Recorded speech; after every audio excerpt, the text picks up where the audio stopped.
You guys ready? Hey, what's up guys? It's Brian here, Brian's Lawn Maintenance. All right, location. We're checking out the dump insert today. All right, a lot of you guys have been staying tuned to Instagram and have been watching, and you guys realized that I picked up the brand new dump insert. I'm so excited about this one. We bought this one here from Buyers. It's just such an awesome opportunity to upgrade the rig. Let me show you guys a quick little walk around here. All right, so as most of you guys know, we were in the market for a brand new dump insert, and yes, we pulled the trigger on the Dumperdogg. This is from Buyers. They make the Salt Dog products and quite honestly millions and millions of other items that guys like us can use for lawn care landscaping. So I really appreciate you guys on this one, because on Instagram I asked a ton of you guys your input, your thoughts about a dump insert versus a dump trailer. You know, here's the reality, is that I don't think there's any right or wrong answer. The reality is that I wanted to keep this truck kind of a personal vehicle as well, but start being able to use it for plant material for spring and fall cleanups, and if we're lucky, maybe also use it for a little bit of mulch into next season. Now, when you look at dump inserts and stuff like that, there are several brands out there, a lot of different options.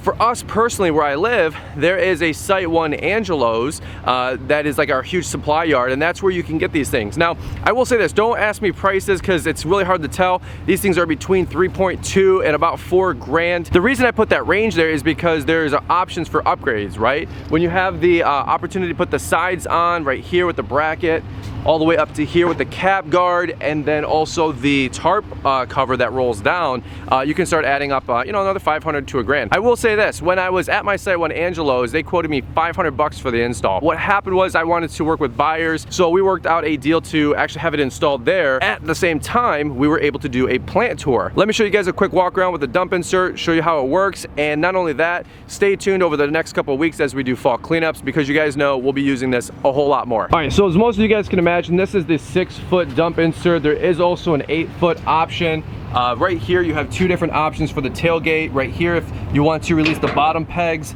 this will open yay, and that way you can have rock, mulch, etc. come on out. Or same thing, you can pull the pegs on top, have the whole dump come down, and then you have your chains so it doesn't go too far. You have a couple cutouts right here notched out so the chains can't go too far. It's on both sides. And right here, there's little pegs right there to stop it. By the way, I appreciate videos like this, so hopefully you guys do as well. All right, there you go. And so there's the chains that keep it from smacking down in the bumper. Now, a lot of you guys have warned me on Instagram and YouTube to just be careful. So if we're dumping this, we don't want to hit the receiver, the hitch obviously, and dent anything. And also with the bumper, we don't want anything to smack down. That's where the chains come into play. Again, I'm not a professional reviewer of dump insert, guys, so I'm learning as we go, but here, we'll hop on in. There you go. Show you guys what we have going on over here. And so here's the tarp. I'm not gonna unroll it just for time's sake. This right here, as you guys can see, we have our handle with our lock. Pull the lever, and we can start winding it up. So really simple, really straightforward. Again, more videos to come. I can't wait. I'm super pumped about this one. A lot of you guys are probably wondering, what did we do with the light bar since the back rack is no longer on? Well, they gave us one of their prototype light bar mounts. It's kind of hard to see with this harsh light, but this goes right over the 3rd brake light, right on top, and then we just screwed the light bar right into this. Light bar you can always find in the links in the description on Amazon as well. It's like 170 bucks, but pretty straightforward with the dump. So again, I'm pretty pumped about this one. I got to get running here myself, but I wanted to show you guys the dump insert and everything like that. I'm really thankful for the guys at Buyers that helped me wire this whole thing up and put it together. A couple things I need to do, and curious your guys' thoughts and opinions on this as well, is I need to get 2 pieces of wood here for the high sides. I actually got wood and I cut it too short, so that's a $25 hit. These are actually, it's a 6-foot dump insert, but the length right here, if you guys ever want to measure, is 80 inches and a quarter. 80 and a quarter, so 80 and a quarter inches, a little over what, 6 or 7 feet. So I measured wrong. I did measure. I took somebody's advice and they said it was 72 inches or whatever, and I was about 10 inches short, so not so good there. But one thing I was curious is if you guys put double stack here. I actually was talking to the guys at Buyers, and they won't warranty it after one board high. So basically, if a lot of you guys I know build boxes on your dump insert, you stack them 3 boards high. This right here, we do a 2x12 by 80 inches. That's what it is, a 2x12 by 80 inches. That's what goes in these high side mounts, and really cool. So again, I'll show you guys the evolution as we go. I'm just excited because now we can take our spring and fall cleanup to the next level. There's so much more opportunity now to dump grass and leaves and debris and plant material and hostas and just all the junk that we do with cleanups versus putting in bags, dumping it in woods. It just takes the professionalism to the next level. I'm so excited. Like, I don't know, this is personally just a win for me. I'm excited about my business going to the next level, and it's really, really cool. Let's take it up and down a couple times. I'll show you guys how it works, and we'll wrap things up from there. So let's close this up. Hold it down. Right. Lock that one. Lock that. And then let's put this right here. So a lot of you guys are probably wondering how it mounts to the frame. What we did is there's 2 bolts that go right through here, 2 brackets. Those went through the 5th wheel mounts. And then we actually did drill 2 new holes right here and right here. This is not into the aluminum, but there was also some bolts that we wanted to use, but it wasn't lining up. So it's a little bit of a custom install. And then we have the spacers here to just make it even. You can see the frame goes all the way through. It's kind of tough lighting. It's really sunny out right now, but we did take the back rack bar off. Yes, I'm keeping it. No, I'm not selling it.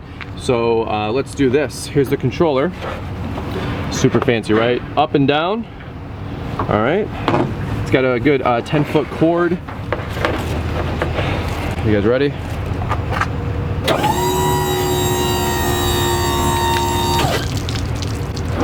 How cool is this? Start coming down. Just want to make sure we got some good clearance. Hey man, people can say whatever they want. I am so excited about this. There's so many options. I could have got a dump trailer. We could have got so many different things. But for this price point, to keep my truck moving more into spring and fall and to doing more cleanups, this is what I wanted to do. And to do, I'm excited, man. I'm really pumped. As you guys can see. No more unloading trailers by hand, right guys? So check that out.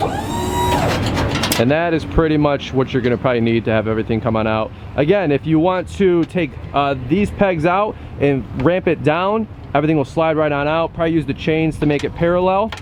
Or if you want to take these pegs out and just like a dump truck, you can have your mulch and rock come on out without it flinging everywhere. Really excited about that. Let's do a little look. There's your cylinder, there's your brackets, there's your mounts. Looking pretty cool. Let's bring it back down. If you guys like this, shoot the video big thumbs up for me, would ya? Beautiful. All right. The controller is technically weather resistant. It's not waterproof, but you know, whatever. Now, I don't know if you guys know this or not, because I didn't, but when I was there touring the facilities of Buyers, they actually now do all the manufacturing in-house. It's so cool. Quite honestly, it blew my mind. I actually didn't really know what to expect when I was going down there. It's just good old-fashioned American manufacturing down there. They're in Northeast Ohio, in the Cleveland area, so shout out to all you Ohio people. That's probably the only plug you'll ever get from this Michigan guy. But you know, it was so cool to walk through there with seeing how they do all the stamping, all the press brakes, I think they called it, where they bend all the materials. Now, if you guys know Buyers, one of the reasons you may know them is they do a lot with boxes, like tool boxes and truck boxes and storage boxes like that, and they're really popular with that kind of stuff. And I got to see the whole manufacturing process going from just basically, you know, sheets of metal and aluminum to all the manufacturing, to bending it, welding it, all the laser cutters that they had there. It was such an awesome, fun time and opportunity. And you know, I've walked through a lot of plant tours, we kind of call them, with doing YouTube now, and everybody has their latest and greatest and their ways of doing things. And one big thing with a lot of these companies, they want to show a a lot of that pride of how they got their business started, because there's always a story there, right guys? And I just think that's really cool. So Buyers was a really fun trip. Like I said, drove down there to Cleveland, Ohio. It's only about 3 hours away. But let me show you guys a little bit more about the dump and the dump insert. So again, I really appreciate you guys weighing in. I think on Instagram we had about 200 to 300 comments just on the 2 different Instagram posts I did with a dump insert. So the alternative, as you guys know, was a dump trailer. And eventually, my friend Brandon, just through networking, probably will get a dump trailer and we could tackle that. But for me, now just kind of solo owner operator or just a guy or two, now we can throw all of our plant material and our shrub material into this, and I don't need like a 5 or 6 yard kind of a dump like, you know, some of the $15,000 ones that you guys have on the back of dump trucks. I also didn't want to buy a dump truck like I was saying, because I like my 250, we're plowing with it, I don't want to restart that whole process, and you know, I like this setup. One thing I'm curious to know is if you guys would like to see a follow-up video with the steel dump insert that I have, comparing or showing also as well the stainless steel option. A lot of you guys know Alex Leica, and he has a stainless steel dump insert. Maybe when I get back in town, I can do a stainless and steel comparison video and just have Alex weigh in, because he's been using his for about a year, and I think a lot of you guys would actually like to see that. So leave me a comment down below, let me know what you guys think about the dump insert, and then also if you want to see a steel versus stainless steel option as well. All right guys, so like I said, I'm going to wrap this one up. Couple questions I have for you guys. Should we build high sides on it, 2 boards high, or just the 1 board? Number 2, do you guys want to see a steel versus a stainless steel dump insert video, comparison video with Alex Leica? Leave me some comments down below. If you guys are new, don't forget to subscribe. Check out these other videos. Guys, thanks to Dumperdogg, thanks to Buyers, thanks to you guys, and we'll catch up with you guys on the next one.